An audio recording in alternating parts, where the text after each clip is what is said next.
So in this second lecture, I'm going to cover some of the important concepts of molecular dynamics and a very basic molecular dynamics program which I had written in C. I will show you.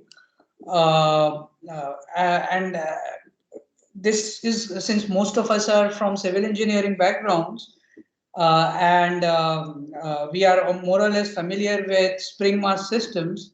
So I will take the example of the Fermi pasta Ulam chain to show you how such a program can be written.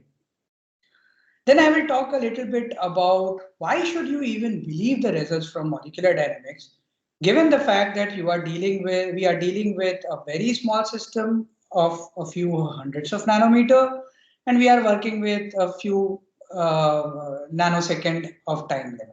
So what gives us the surety that the results that we obtain from molecular dynamics are actually correct? And I'll show you, demonstrate to you that why molecular dynamics results are correct by means of two properties. First is the shadow theorem, and next is the ergodicity. So let me give you a brief idea about how molecular dynamics has evolved. Well, as I was telling you in the last lecture, it is basically a computational method to numerically solve equations of motion. In its most basic sense, for molecular dynamics, we are solving only the Newtonian evolution equation. In the sense, we are solving dx dt equals v and dv dt equals force by m for each individual particle, for each degrees of freedom. So if I have an n dimensional, a n particle system, or that is a system comprising of n particles, I therefore have to solve 6n first order differential equation, 3n differential equations involving the position and 3n involving the velocity. What it basically does is, when I say I want to numerically solve these equations of motion, what I mean is I'm going to find out x as a function of time numerically and v as a function of time numerically with the help of some kind of solution technique. What we do is we typically initialize the system in a given configuration, and then we propagate in time. We integrate these equations of motion, and we find out the updated coordinates and velocities of all the particles. They are known as nothing but the trajectories. And we post-process these trajectories to obtain any property of interest by means of statistical mechanical relationships. Now, these statistical mechanical relationships are actually a bit advanced for this course, in the sense that you need to have a background of statistical mechanics, and I can recommend a very good book on statistical mechanics, an introductory level book, which is written by Carson Huang. It's called Introduction to Statistical Mechanics. So, in essence, in its most simple manner, these are the equations that we are solving in molecular dynamics, no matter what system you are choosing. The crux, the challenge over here in molecular dynamics is how best you can estimate the forces F. So I reiterate, so as I was telling you in the last lecture itself, the molecular dynamics method is exact and it is free from any assumptions, so long as you have the correct expression of forces. So in order to have the correct expression of force, we need to understand how two particles interact with each other by means of a potential. So just imagine, take the case of planetary motion where the different planets revolve around the sun. How the different planets interact with sun and with each other? By means of gravitational potential. In similar way, we have two particles within a material interacting with each other through one or the other kind of a force field.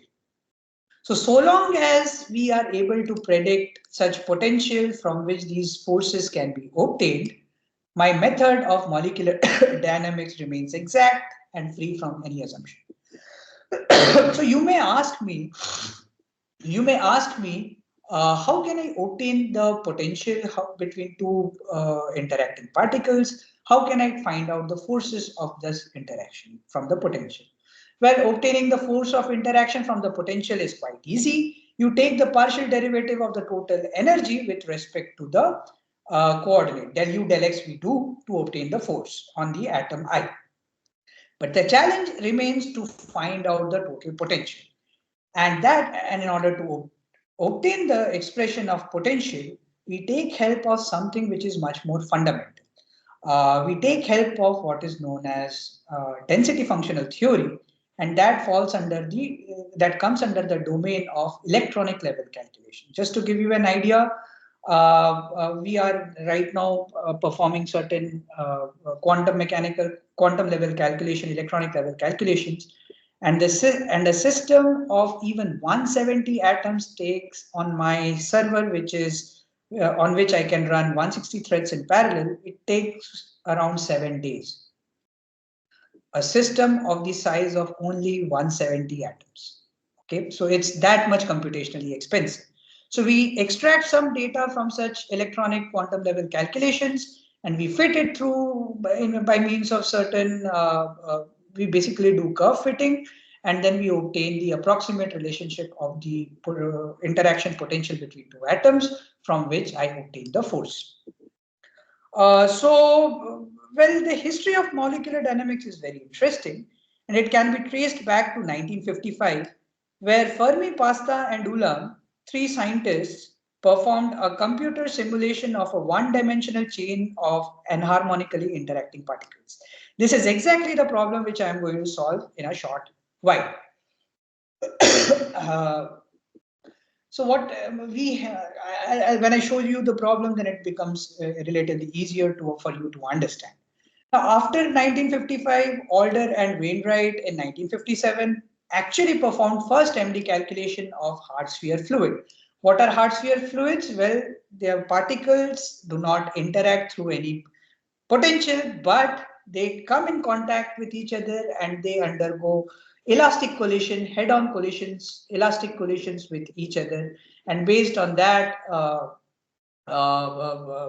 mean, there is no smooth potential function which is present within this system of Alder and Wainwright.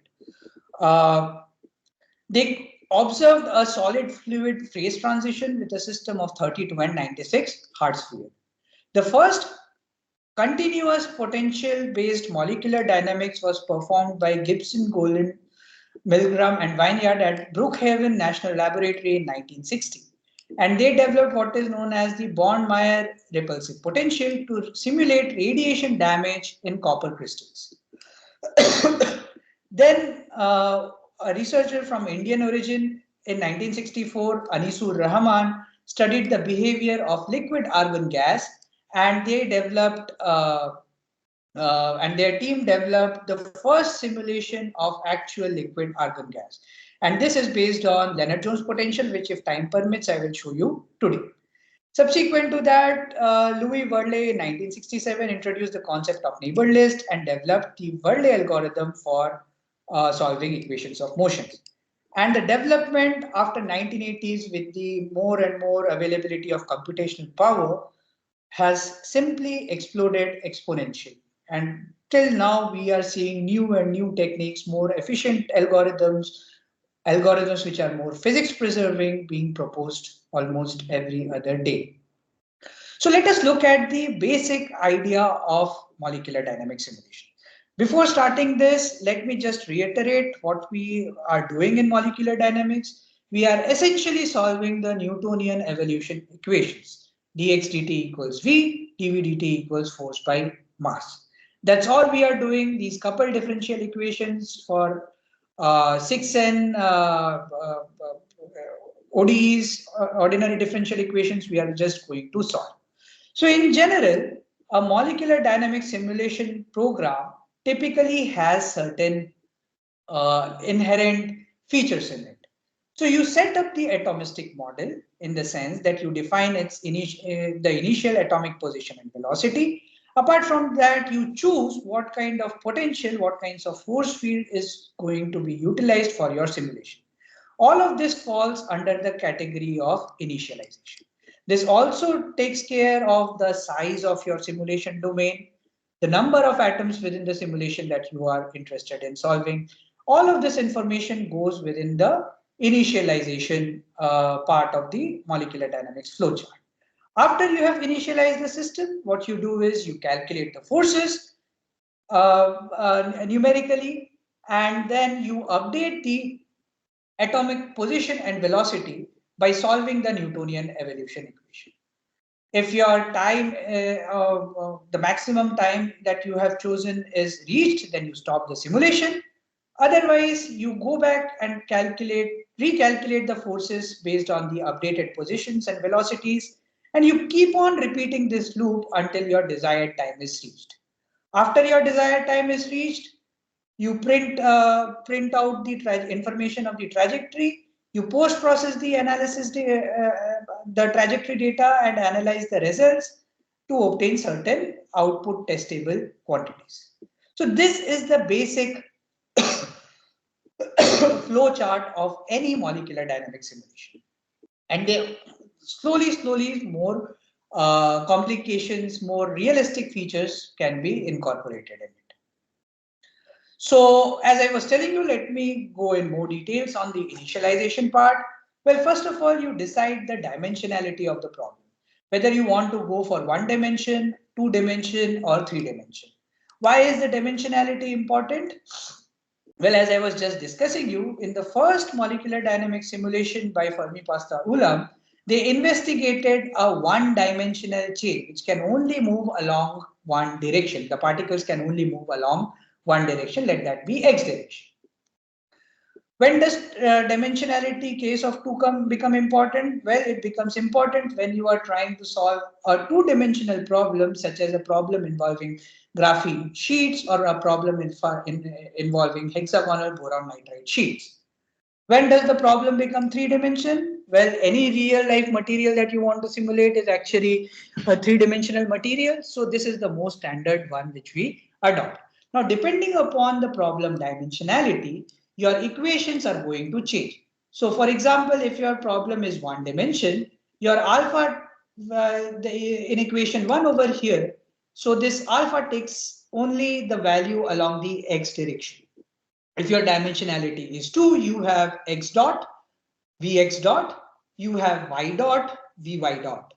Similarly, if you have 3 dimensions, apart from x dot, vx dot, y dot, vy dot, you now also have z dot and vz dot. That is, you have to take into consideration the evolution along all the 3 different dimensions. So this gives you an idea why the choosing of dimensionality is important, because if your problem is 1 dimensional in nature, there is no need to take into account y and z direction also, because you reduce the number of equations that require solving. So from 6 and differential equations, which typically arise in 3 dimensions, you now have to solve only 2n equations corresponding to x dot and vx dot in one single dimension. After you decide on the problem dimensionality, you have to decide on the number of particles. Now, the number of particles depend upon what kind of properties you are studying, whether you are studying a bulk system or whether you are interested in studying the mechanics of a very small scale system.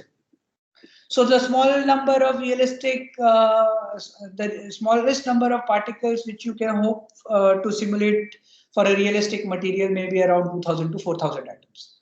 On the other hand, if you want to study more complicated behaviors such as fracture, or you want to study grain boundary diffusion, then you have to deal with certain millions of number of atoms. So it actually depends upon what kind of problem you are solving. Not only that, you also need to understand and supply the information about the boundary condition. So whether your boundaries of atomistic simulation domain, whether they are fixed or they are free or they are periodic. I will explain the concept of periodic boundaries and the fixed boundaries and the free boundaries in the next lecture. Apart from these two important things, you also need to decide upon the initial coordinates of each particle, and that depends upon whether the simulation is solid or fluid. So when you are dealing with solids need to be initialized based on whatever crystallographic information that we are available with. For example, when you are working with steel, you need to know, or rather when you are working with copper, we know that copper exists in BCC crystal form. So you have to initialize all the copper atoms in using the proper BCC lattice structure. On the other hand, if you are working with liquids or gases such as argon, which Professor Anisur Rahman did in 1960, you can initialize the particles randomly. That is because you expect liquids and gases to move more freely than the solid particles. After you have decided upon these initial conditions, you need to decide, and this is the most important step, on the kind of force field parameter that you need to that you need to choose for solving the problem of your interest. So as I was telling you in a while ago, that these potential parameters are typically fitted from much more accurate simulations at quantum level. But this fitting is done on the basis of whatever quantity of interest that we are looking at. For a material, if you do a literature search, even for a material as simple as copper, if you do a literature search, you will find that there are, if not hundreds, then tens of different kinds of potential available. So you have to choose based on your problem of interest, the feature that you are studying, the correct potential for your simulation. After that, you define delta t, the incremental time step for solving these problems. Now imagine your delta t has to be small. It has to be small enough to capture the to capture the smallest of the dynamics.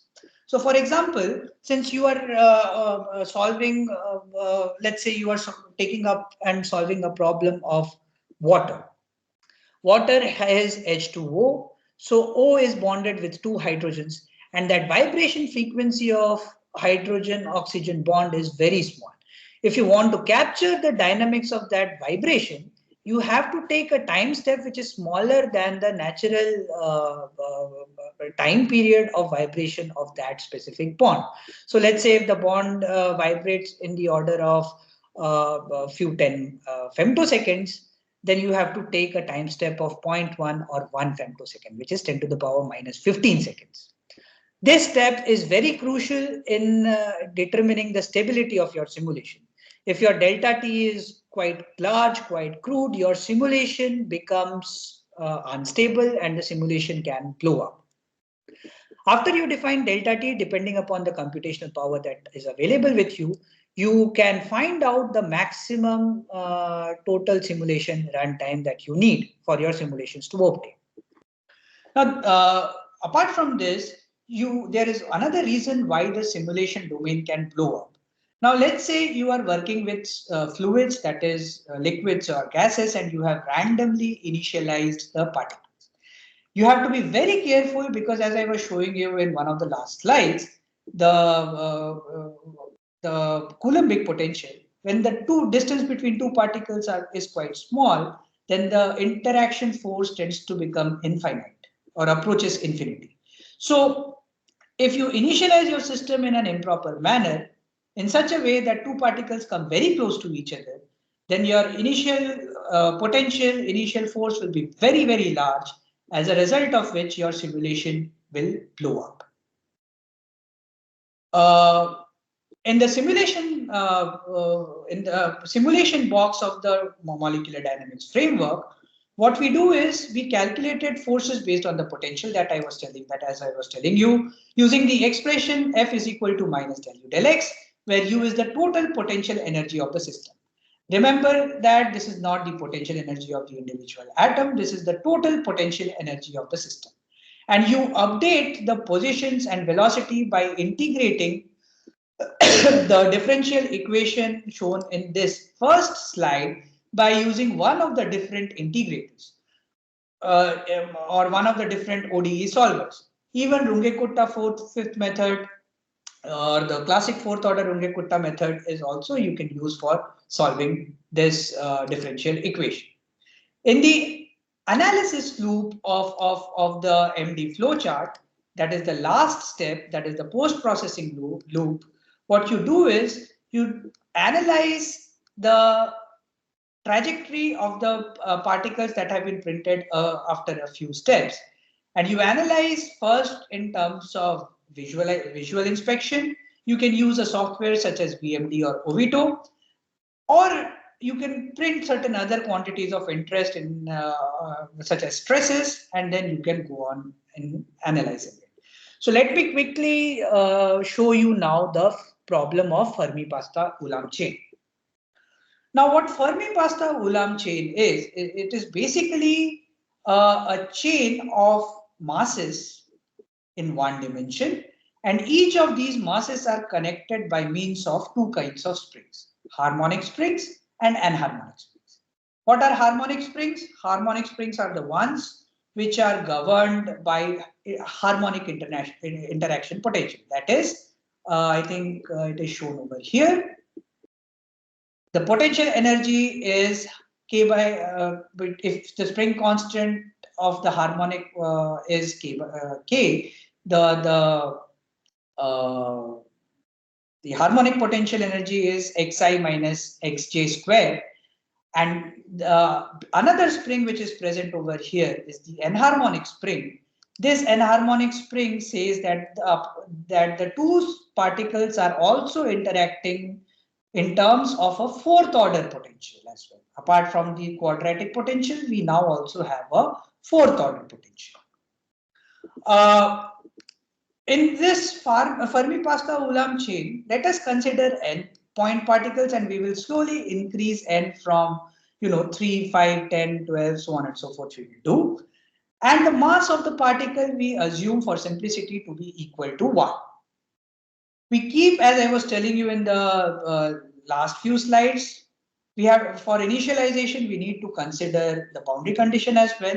Let us assume that the boundary condition in this is fixed. Fixed boundary as in the one end of the spring is connected to one of the boundaries, and this boundary is fixed. The other end of the spring is connected to the mass, and this mass is under motion. So as you can see, this entire system is governed by the Hamiltonian H equals kinetic energy plus potential energy, that is the total energy of the system. And this I can write, the kinetic energy I can write in terms of the individual velocity of each particles. So it is nothing but the summation of half mvi square. The potential energy on the other hand is half k xi minus xi plus 1 square plus c by 4. This term c is the coefficient for enharmonic potential, xi minus xi plus 1 whole to the power 4. So this term, the summation of these two terms over all the number of particles gives you the total potential energy of the system. For this problem, let us investigate this problem by means of by assuming k to be equal to 1 and c to be also equal to 1.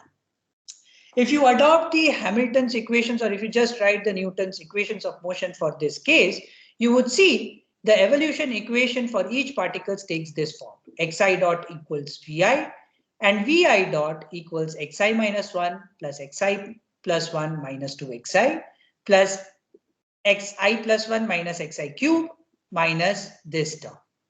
So as you can see, these two equations we have to solve for each individual particles. And if there are n particles in the system, this chain being one-dimensional in nature, we have to solve 2n such coupled differential equations. Why are the differential equations coupled? Well, for every ith particle, when we are doing the velocity, looking at the velocity equation, you can see that the term involves xi minus 1 as well as xi plus 1. So the entire differential equation becomes coupled. Well, how you can write these equations of motion? Well, you can either do a force balance using the classic Newton's approach, or you can use Hamilton's equation, which gives you the direct expression of evolution equation of the position and the momentum by looking at the partial derivative of the total Hamiltonian, which is nothing but the kinetic plus potential energy in this case, with respect to the momentum variable and with respect to the coordinate variable. So if you use only this expression, you end up directly with the equation number 3. So this is setting up of our problem. So what we have done, I repeat. So if I focus my attention to the typical flowchart of my molecular dynamics simulation, I have now set up the atomistic model in this case of Fermi-Pascal chain. I have defined its initial position and initial velocity that I have not told you. Initial velocity, I'll take it as 0. I have also defined the force field in terms of the interaction potential that I have discussed. Now comes the most important part, the simulations part. I know from my basic mechanics how I can calculate the force. So Vi dot, whatever that I have shown over here on the right hand side, is nothing but the force on each individual ith particle. This equation and this equation we need to continuously solve in time. These two the differential equations we need to continuously solve in time until I reach my desired total time step.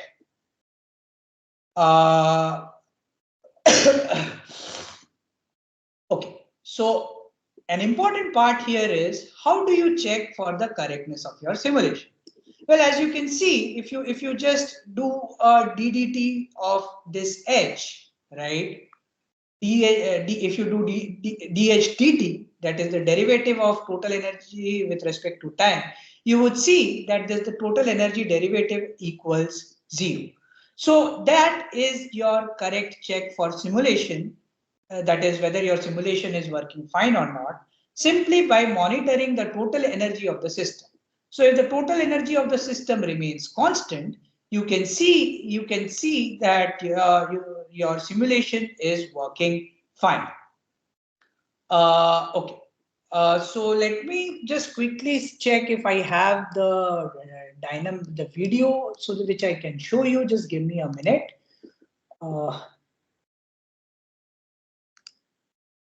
Just give me 1 minute. Let me just quickly check.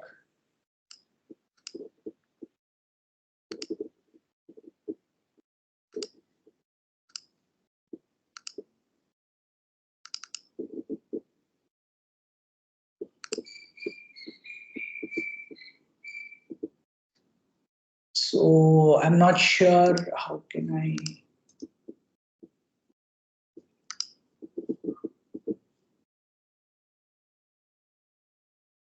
I'm not sure how to show. Okay, so let me open the software itself.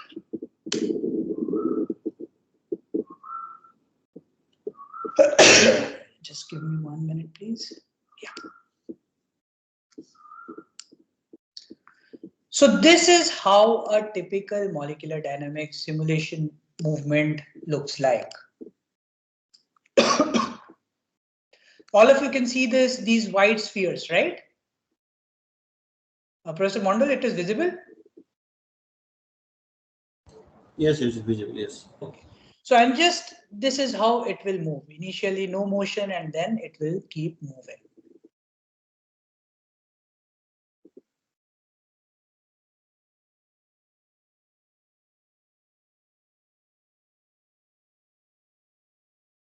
So this simulation is for I think Leonard Jones based fluid. As a result of which you can see that the initial structure, initialized lattice structure is lost after the simulation runs for some time steps. Okay. Okay. So let me dive down to the actual code and we will come to this slide sometime later. Okay. So, okay. So here is how this program was written in C.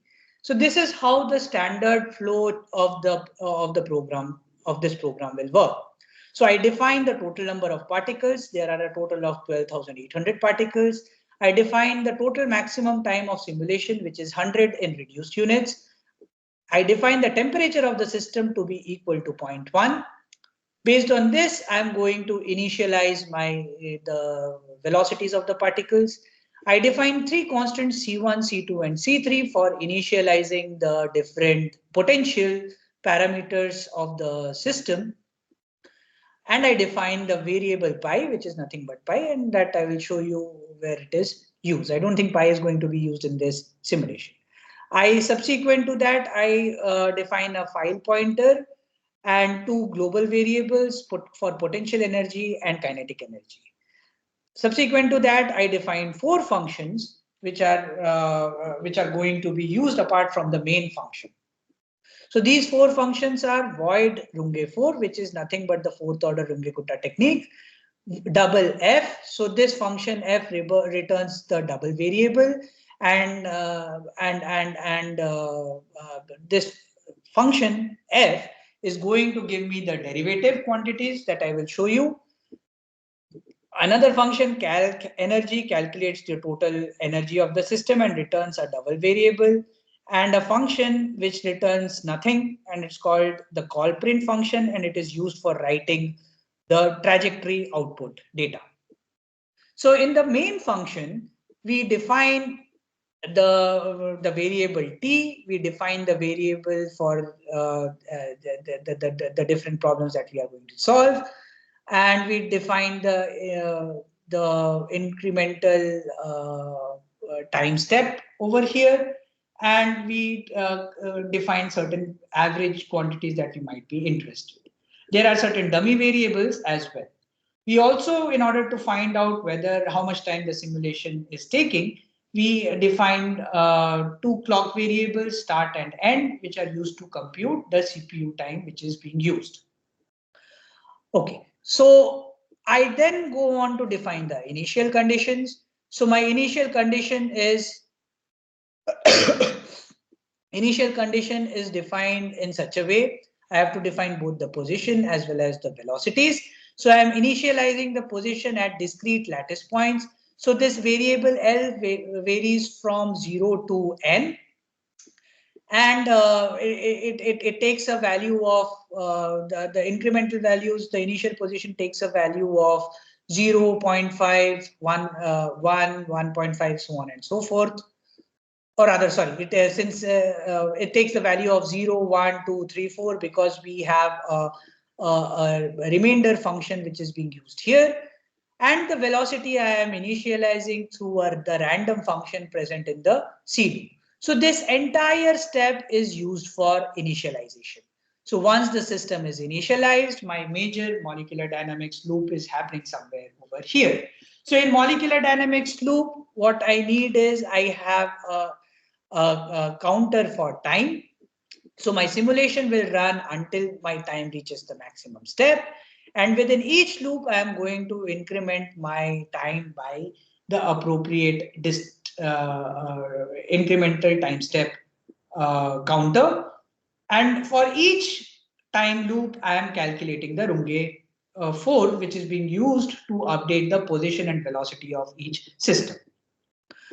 After that, every 10 steps, I'm going to print the energy and I'm going to print the position and velocity of each of the particles. In the Runge-Kutta fourth order, I'm going to call, this is the standard Runge-Kutta fourth order implementation of in C for any program basically, any differential equation solver basically. So we have over here the standard Runge-Kutta function, which need not be that important. This could be some other algorithm as well. But what is most important over here is this function f, x, y, I. And in this function f, x, y, and I am calculating the force on each particle. So remember, my force on the particle I, as I was telling you, is dependent on the coordinate of the previous particle and the coordinate of the next particle. So this information needs to go in our force calculation loop. And that is what we have done over here. Not only that, this function also provides you the mechanism to return the variable dx dt equal to v. So the way I have written the program is that every odd variable corresponds to the position of the particle, and every even coordinate corresponds to the every even variable corresponds to the velocity of that particle. So I equals 0 corresponds to the coordinate of the first particle, and I equals 1 corresponds to the velocity of the first particle. So when I have the first particle, I have to return in my Runge-Kutta loop dx dt, which is v. So yi plus I'm going to return this value of yi plus 1, the next variable which is stored. And whenever I have an odd whenever I have an odd index in the variable y, I'm going to return the force. So as you can see, this force calculation is occurring somewhere in this loop. Now, once I return back this force, I go into the Runge-Kutta loop. I perform my Runge-Kutta calculations, and then once one set of Runge-Kutta calculation is completed, my position and velocities are now new. And using this position and velocity, I'm going to rerun this part of the loop again and again and again until my time reaches the maximum time step. I hope the main logic of the molecular dynamics program is clear of the Fermi-Pasta-Ulam chain. Any questions here? Any questions? No, please continue. Okay. So, as I was telling you, how can you assess whether your total energy is going to remain fixed or not?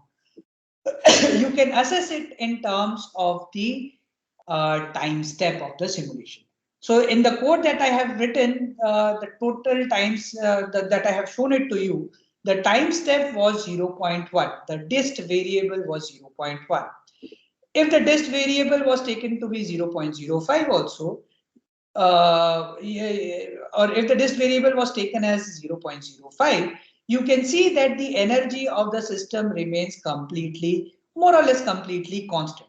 On the other hand, with the incremental time step of zero point 0.1, the code which I have shown you, the total energy of the simulation of this entire system keeps decreasing with time. So this shows you the importance of using the correct time step.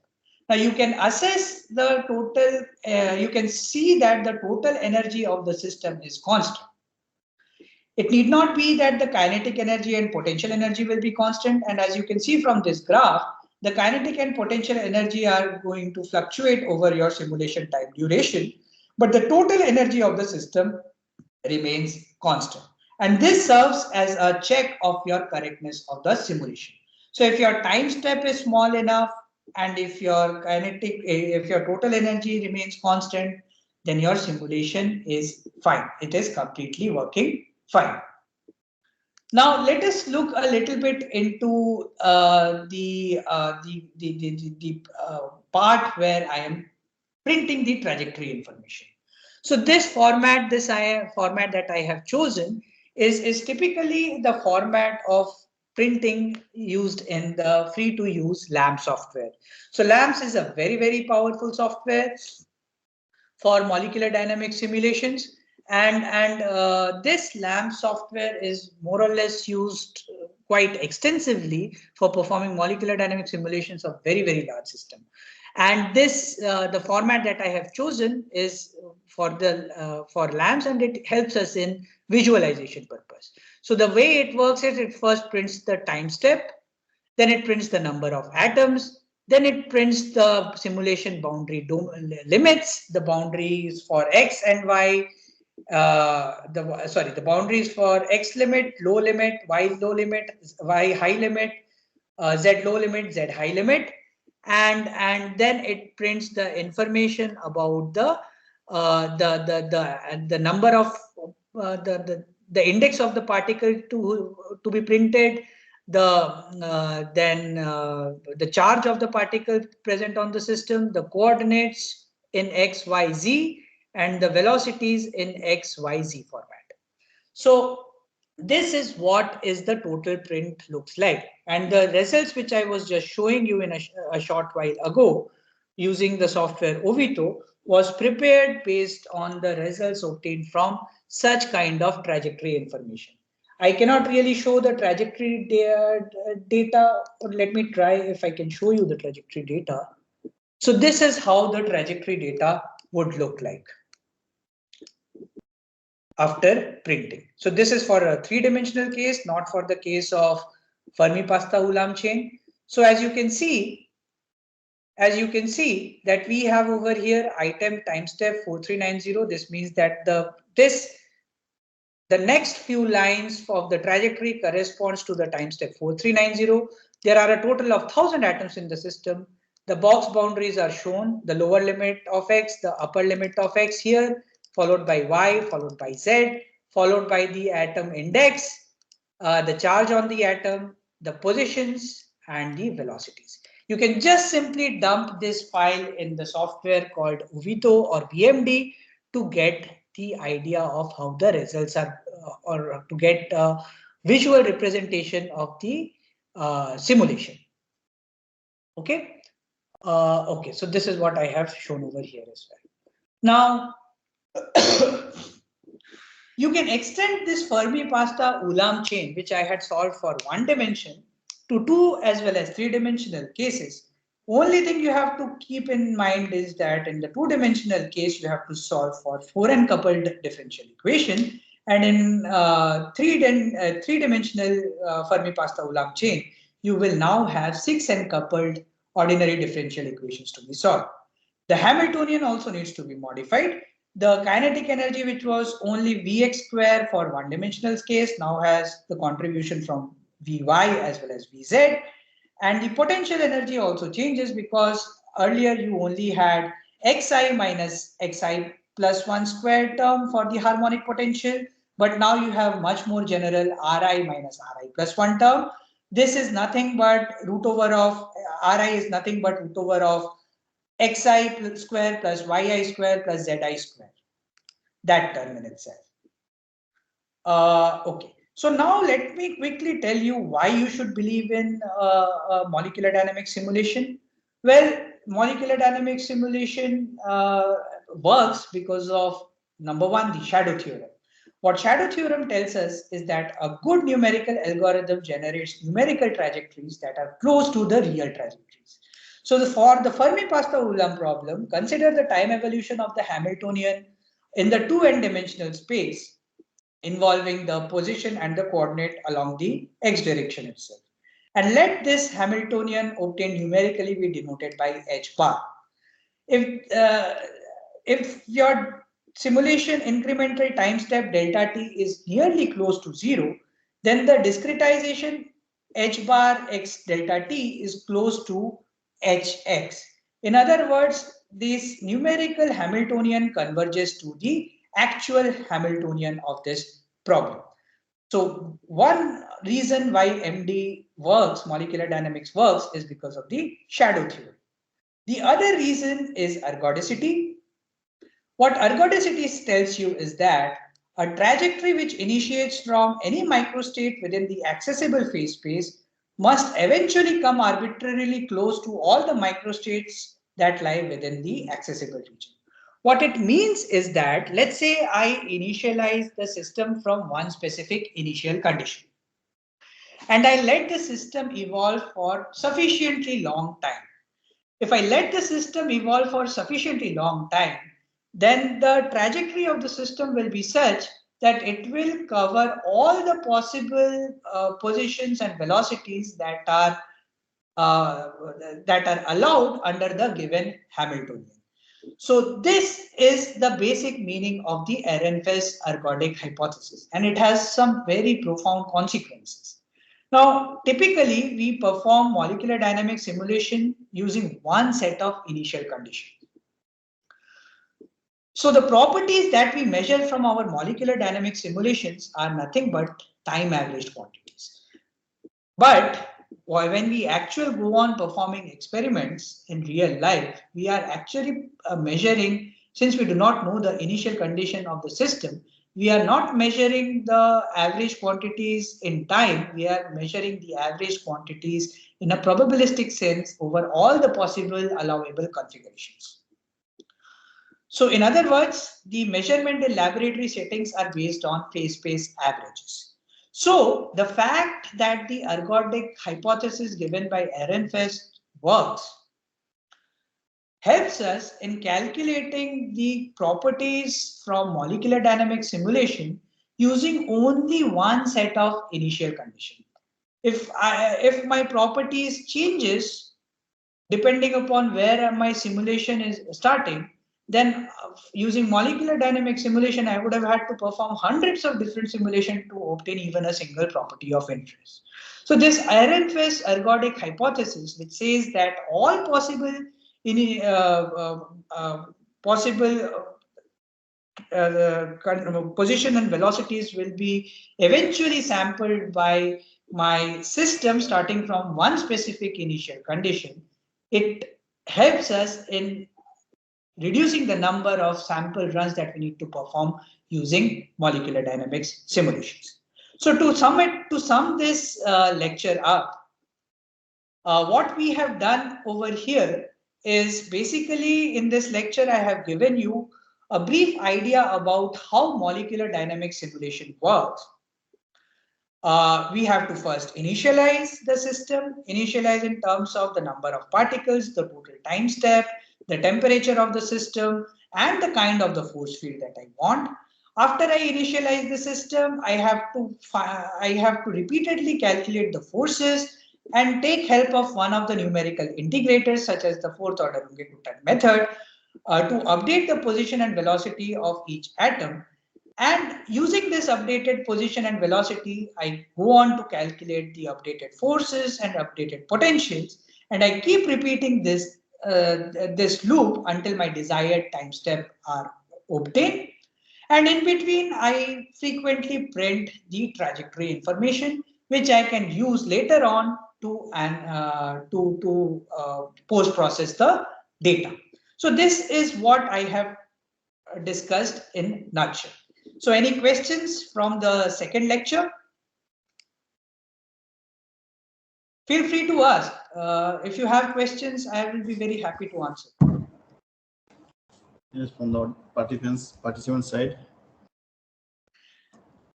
Okay, Professor. So they can go to that video.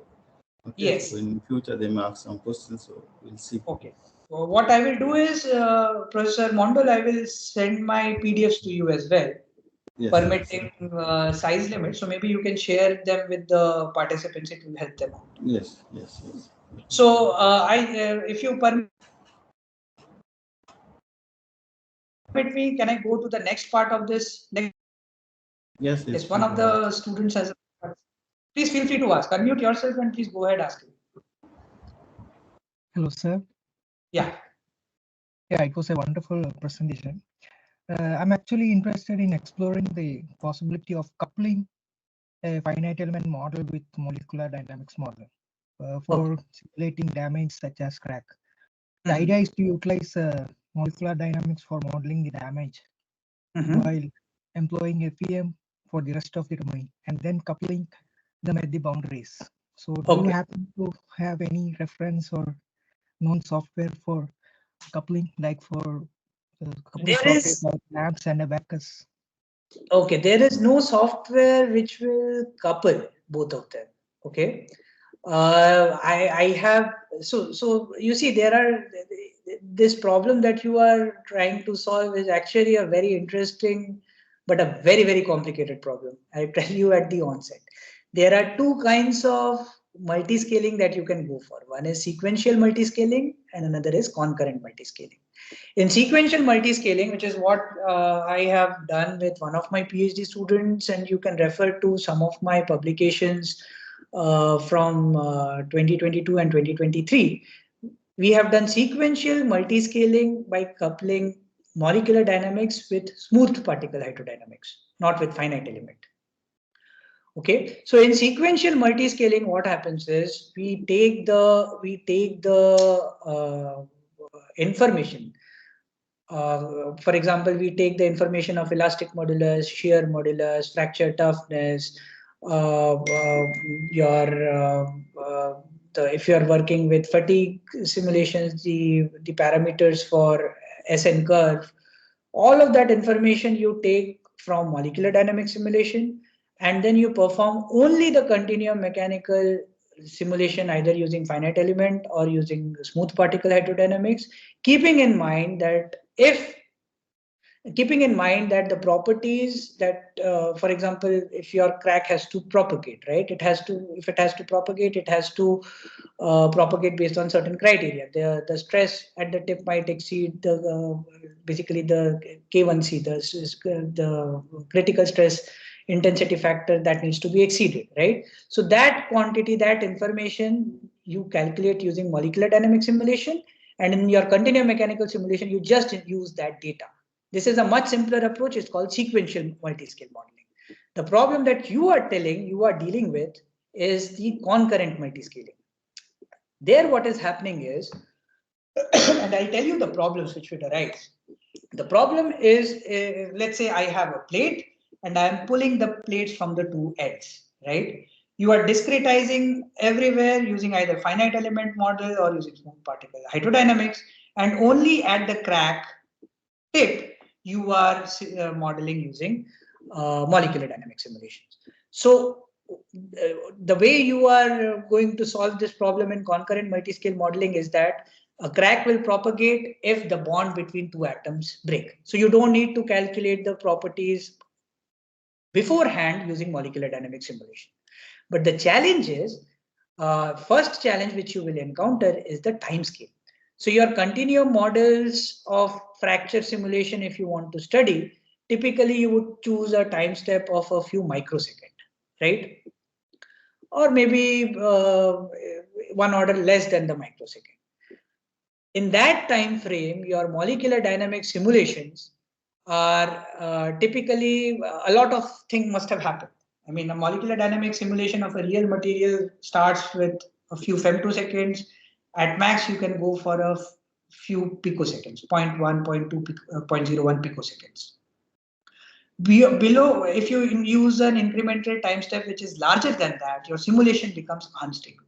So the question is, you have to if you are doing concurrent modeling, you have to take care of this time issue with great sensitivity. A way out is to use what is known as the multi step integrator approach. That is a bit advanced to be told at this level, but I can refer to you some of the works earlier done in mid 2010s that you can refer to them. They have done, but there is no such software available to the best of my knowledge. That is the first thing, first complication. The second complication happens is because of the difference in time scale. So when atomistic scale boundaries are moving, right? The continuum scale boundaries, take a imaginary boundary where you have continuum as well as atomistic level mechanics both occurring together. At that boundary, one part is undergoing atomistic scale mechanics at a much faster level than at the continuum scale mechanics, right? So the continuum mechanical quantities do not change at that level at all. So this is another set of challenges that you will encounter. Further, there are issues.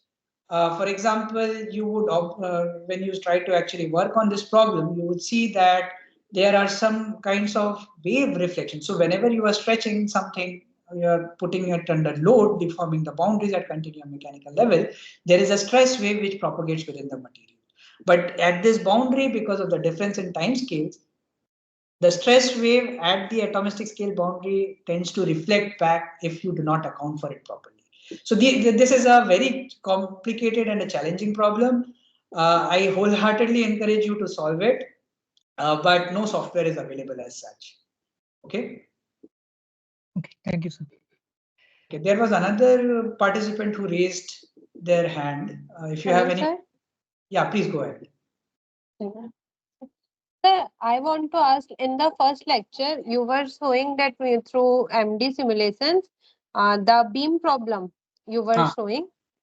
Sir, for that kind of problem, is there any way how do we scale down the load? Like if I am modeling a beam in lamps for MD, sir, what should be the load value? Like at what scale? How to scale down the load on the simulation, which we will be providing? So that depends upon the problem of interest. I mean, you need not scale down the load. For example, let us focus your attention to a continuum level beam, and you are pulling, or you just take the case of a steel rod, which you are pulling it from the bottom. This is an experiment which we have performed. At our undergraduate second, third year level, right? So if you take a cross section of this steel rod, you would find that the stresses are constant. So there are boundary conditions available for molecular dynamics simulations where you can impose stresses at the boundaries. You can control actually the stresses at the boundaries. So if you supply the information of the stresses, then automatically the load rescaling, descaling doesn't arise at all. I hope you're getting what I'm trying to say, right? If the stress is constant, right, be it at a large scale level or be it at a small scale level, so you don't need to worry about scaling down the forces. Got it? Yes, sir. And sir, one more question. Yeah. The time step dt we were talking about, you were saying, sir, is it influenced by system memory also? Like if I am running it on lesser number of cores, will dt, like my simulation was getting blown out, just the way you were saying. The dt is influenced by system memory also. DT is typically not cores. influenced by system memory, because once typically the simulation is, one part of the simulation is done, right? You do not store information. So if you look carefully, okay. So let me go back to slide 2. It will help you.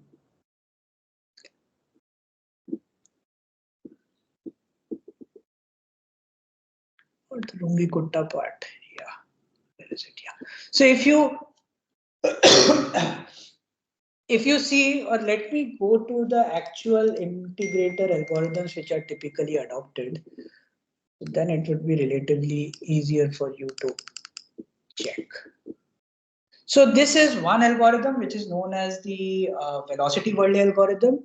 So here you approximate the next time step calculation, xt plus delta t as xt plus vt delta t plus half at delta t square.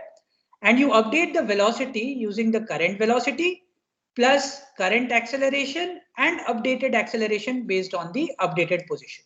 Okay. So for solving a problem at current time step, what information do I need to store? I need to store the information on acceleration, information on the position of the current time step, and the information of the position in the previous time step. I do not need any other information. So it is, so once I go to the third step, so let's say I start with X, I have the information of X0, I go on to predict X1, and now if I go for X2, I can forget that X0 is still there. Got it? So I delete it from my memory altogether. So delta t has no influence over the memory constraints.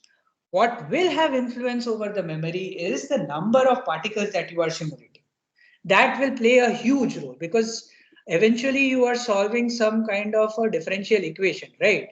Coupled ODE equation. So let's say you are having a system of the size of 1 million atoms in 3 dimensions. So you are solving 6 million differential equation at every time step. That in itself, storing that 6 million array, 3n for coordinates and 3n for velocity, that 6 million array is going to consume a lot of memory.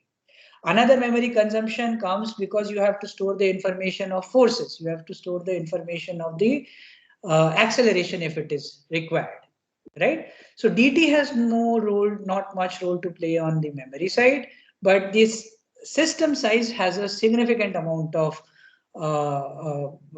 memory effect on the memory. Not only that, the kind of potential that you are using, that also has a significant impact on the memory. Okay. Anything else?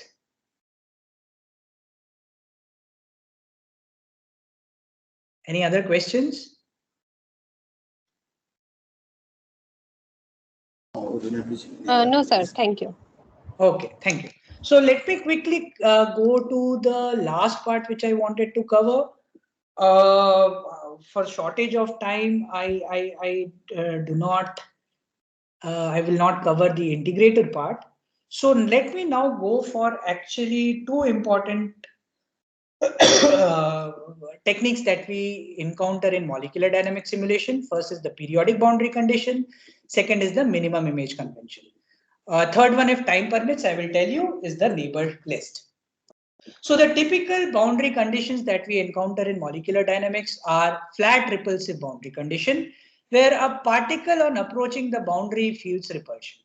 There is a huge amount of repulsion, as you can see. So this gray particle, as soon as it approaches this boundary, it feels a huge amount of repulsion depending upon the distance of the particle center of mass to the boundary itself. This is one way of treating a fixed boundary condition. The other way is to treat the walls of the walls made up of particles as rigid.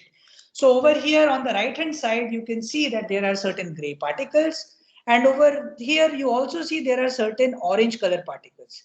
These orange particles do not participate in any time integration. In other words, their position is kept fixed throughout the simulation. As a result of which, what is going to happen is, whenever these gray particles come close to the orange particles, they feel significant amount of repulsion, and they always keep within, they remain within this orange colored boundary. So these are what are known as the fixed boundary conditions. The second boundary condition we typically encounter is the free boundary condition. And in the free boundary conditions, we have basically no constraint on the boundary particles at all. The boundary particles can move freely just like any other particle present within. So this free boundary condition is most commonly not used in the simulations because this is not very realistic. The last one, the periodic boundary condition, is the most commonly used boundary condition for molecular dynamic simulations. The way it works is whenever there is a particle which leaves the simulation box in a time step, it is assumed that this particle, an image of this particle, enters the simulation box in that time step itself. So if a particle ever leaves a phase, it enters from the opposite phase. That's the basic concept of periodic boundary conditions. And the reason we typically use periodic boundary condition is because it enables the calculation of macroscopic properties using small number of particles. Not only that, it also enables us to calculate the bulk properties devoid of any surface effects. So as I was telling you initially that surface effects play a huge role. If we want to avoid the issue of surface effect, we can take into account the periodic boundary conditions when we are trying to understand certain macroscopic property of interest, such as elastic modulus or shear modulus of any real life material. So I once again repeat the basic funda of PBC, periodic boundary condition. Whenever a particle is assumed to leave from a phase, it is assumed that it enters from the opposite phase. Now this simulation box, the box under consideration from which the particle leaves, in which the particle enters, is known as the primary cell. The primary cell is replicated. The basic idea of the periodic boundary condition is this primary cell shown over here is replicated throughout the domain. So now you can see whatever is happening to this primary case, the same thing is going to happen to the replicas also. So whenever this particle, gray color particle, it leaves from this phase, what is going to happen? This particle is going to leave from this phase. This particle is also going to leave from this phase. But when it comes to our primary box, this particle, although it leaves from here, since its replica enters this primary box, I am saying that the particle, whenever it leaves one phase, it enters the another phase. So the one consequence of this periodic boundary condition is that you have to take into account the interaction very, very carefully. So all I'm saying is that since all the other boxes are the replica of my primary simulation box, this particle over here is the same as this particle over here, which is the same as this particle over here. And this particle over here is the same as this particle over here, which is the same as this particle over here. So let's say I am trying to understand the interaction of this particle along with this particle. So what do I do? Should I take into consider these two particles interaction, or should I take into consider these two particles interaction, or should I take into consider these two particles interaction? That is a very difficult question to answer. Not really, that is not a difficult question to answer. This can be accounted for very easily by finding out the particle which lies closest to the particle of interest. So for example, if I am interested in finding out the interaction potential of this particle with respect to this particle, I find out from all the images, all the replicas, which of this particle is closest to this particle, whether it is this particle, whether it is this particle, or this particle, or this particle, or this particle, or this particle. Whichever is the closest, that particle I have to consider for calculating my potential and as a result my force itself. And this concept is known as the minimum image convention. Implementing minimum image convention, which I just discussed, is very simple. What I do is I calculate, the pseudocode is very simple. I calculate the distance x and y between the two pairs. And if the distance is less than minus half this box length along the x direction, then the correct distance would be xij plus equals xij plus the box length along x direction. Likewise, if the distance between two pair is beyond 0.5 the box length along the x direction, then I have to reduce the distance by Lx to calculate the actual correct distance. Okay, so one last point, and based on that I will stop. The most time consuming step in a molecular dynamic simulation is the force computation. Without any optimization, a typical force computation takes n square operation. So if you have 1,000 particle system, for every force calculation in one loop of time integration, you would require 1 million operations. But it should be evident to you that not all particles are going to interact with all other particles, because if you are not dealing with the slowly decaying force field, typically if the distance increases, the potential energy falls off much significantly faster. As a result of that, you can create what is known as the neighbor list. So basically, you create an array which stores how many particles interact with the particle of interest I. And you store this for all the particles. So a particle of interest I can at max interact with, let's say, 100 particles instead of the 1,000 particles present within the system. So you are able to reduce the force calculation time step by a significant amount of factor by means of this neighbor list implementation.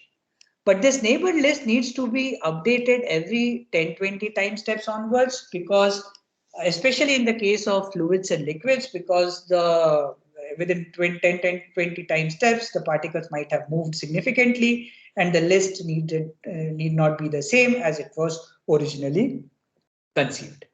Okay. One last thing before I stop. This is taken from the book by Frankel and Schmidt. This is a classic molecular dynamics book, and those of you who are interested should purchase it. It's called Understanding Molecular Simulations.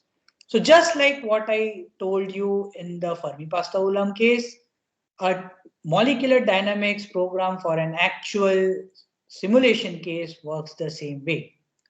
You first initialize the system, And while your time is less than the maximum time, you calculate the force, you invoke one of the integrators, which in the previous case was the Runge-Kutta integrator, and you keep repeating the same loop until the time reaches the maximum time, and then you stop. So this is the basic implementation of the molecular dynamics code. Since I think I might have exceeded my time, I have also written a C program for a typical molecular dynamics program, which I will share with Professor Mondol, and maybe he can share with you guys if you are interested. So I'll stop here. If you have any questions, feel free to ask. Otherwise, I'll stop here.